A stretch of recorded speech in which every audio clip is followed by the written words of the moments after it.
Alright everyone, now we have to talk about Elon Musk and the Twitter deal. Of course, Elon Musk announcing effectively the other day that he's trying to pull out of the $44 billion acquisition of Twitter Incorporated.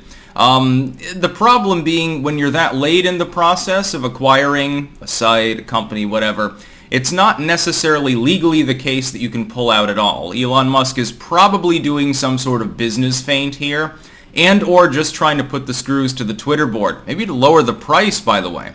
Maybe he can get it at 40 instead of 50 or whatever per share. I can't remember the exact number per share. He can probably get them to discount it in order to keep him aboard and prevent a lengthy legal struggle. And I'll tell you why.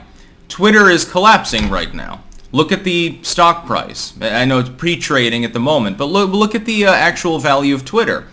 In the wake of Elon Musk saying, well, I'm getting cold feet, I don't know, I don't want to stick my dick in crazy, I'm not great at pulling out, but I'm pulling out of this. I know that's a meme, but we'll go with it. Twitter is hemorrhaging billions of dollars in value. Musk is prefacing this on an attack on the site as well. He's saying that they have not given him enough material support for their claim that there's not a huge amount of botting and spam on the site. I will tell you as a Twitter user that there is. The site is loaded with bots. Less than TikTok. TikTok is 50-60% bots at this point in order to try to attract young people to go on there, do cringy shit, ruin their lives long term, pretending to be influencers, and of course giving all of their private information to the Chinese Communist Party. Very good grift, by the way, TikTok. Sort of like the new Facebook, and it's basically about as useful too. Here's the thing, though. You're trying to acquire a company. Put yourself in Elon Musk's mind. He's a billionaire, multi-billionaire. He's very talented. Boring company flamethrower aside, which is basically a glorified, overhyped weed wand. He's made some interesting things. Starlink is extremely interesting, extremely useful. Tesla makes good batteries for homes, vehicles. Vehicles may be overpriced, but I mean, back in China, they're selling like hotcakes again. They've more than recovered from their pandemic-era losses, by the way. That was a news report last week. So he's a talented person. He didn't get where he is by being stupid. He didn't get where he is by not understanding the fucking game of business.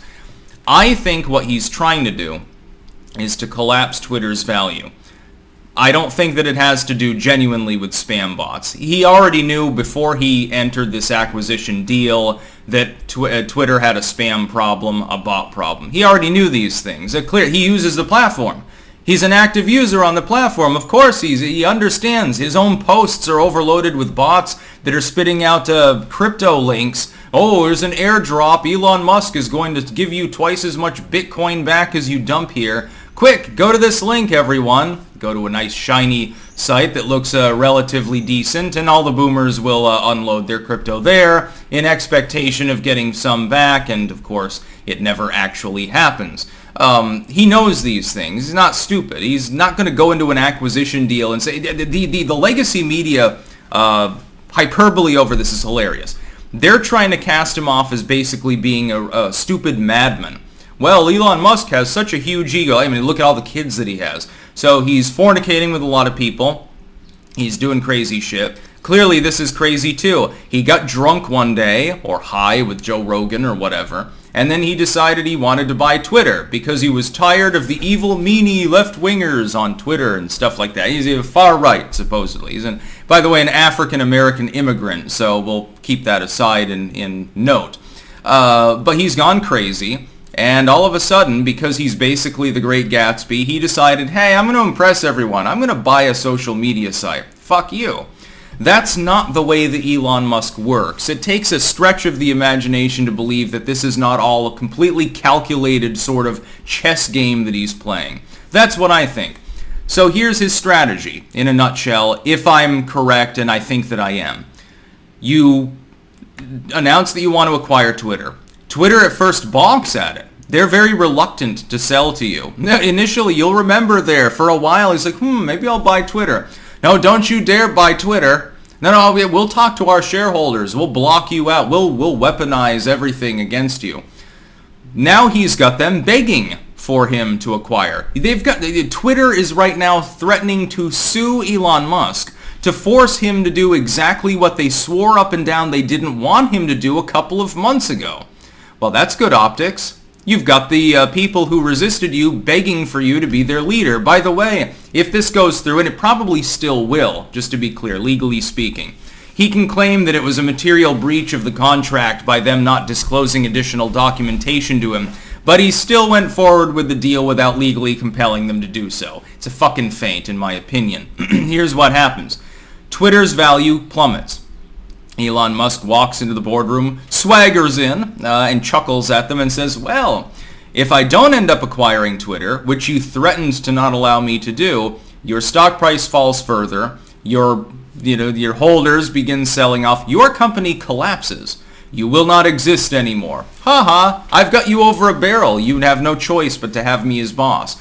It's a lose-lose for the Twitter board members and for the staff that work there, because they can't really prevent him from buying in now. They've got to suck his cock to get him to buy, and they may have to drop the price. If Twitter's value falls significantly, on this news it already is, Elon Musk could go before the courts of the land and say, look, when I first wanted to buy in, stock price was sky high. Then they fucked around, they didn't give me the material that I need. Now the stock price is half of what it was before. I want to renegotiate this contractual deal.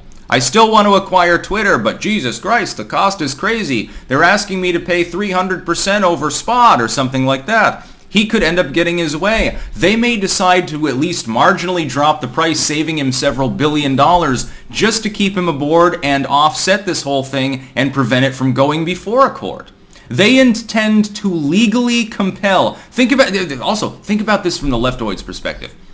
They've been spending months frenetic over the idea that the person that MSNBC is now calling a white nationalist, which is Elon Musk, far right, oh my God, evil Republican, he's probably a Trump fan, oh Jesus Christ. They've been frenetic for months over the concept of Musk buying Twitter. And they were very, very happy when the board initially balked at it and said, well, we're not all sure about this thing. We're going to need to take some time to consider this offer. We've got to deliver for our shareholders. Now these leftoids are dealing with a situation where all of the Twitter staff and board members that vigorously opposed the buyout, and which to them, they seemed like the knights in shining armor. You're preventing this evil Republican from buying the social media site and running roughshod over democracy, or whatever hyperbolic horseshit they're peddling now. Now the Twitter board is trying to force him to buy in. Oh, imagine there's an inescapable and inevitable at this point collapse of Twitter. Either a bunch of leftoids will go off and they'll make their own meme site in response, or they'll start using Gab. It'd be funny, millions of liberal Democrats, all of a sudden they storm onto Gab and they say, we're taking this platform now. They end up using Getter or Parler or something. They'll rage quit. Or the deal actually does manage to fall through and Twitter possibly disappears. Twitter's value has been declining anyway for some time. Elon Musk is the only thing buoying it up right now.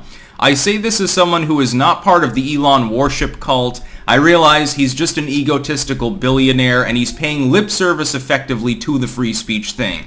If you look at his proposals for the site, it will alleviate many problems, but it's not exactly a massive revolution or anything like that. It is moderate reform of the site to allow it to actually function and also be profitable. I think that he can pull it off. If they deny him that, then they're fucked. And if they force him to go through with it, it doesn't make Twitter look good. You literally had to force the dude that you initially resisted to buy your website. You had to sue someone to buy your website. What does that say about Twitter? I'm McLovin every fucking second of this. And watching him run rings around the legacy media and Twitter at the same time, again, even though his flamethrower is not a flamethrower, and not just for declarative weapon-related purposes, it's quite literally not the same as an actual flamethrower. And even though some of what Elon Musk gets up to really is just a meme, and it's almost Trump-esque, you got to admire it, I'm kind of liking the dude because he's fucking Twitter in the ass so hard. I find it hilarious. That's about all. Peace out.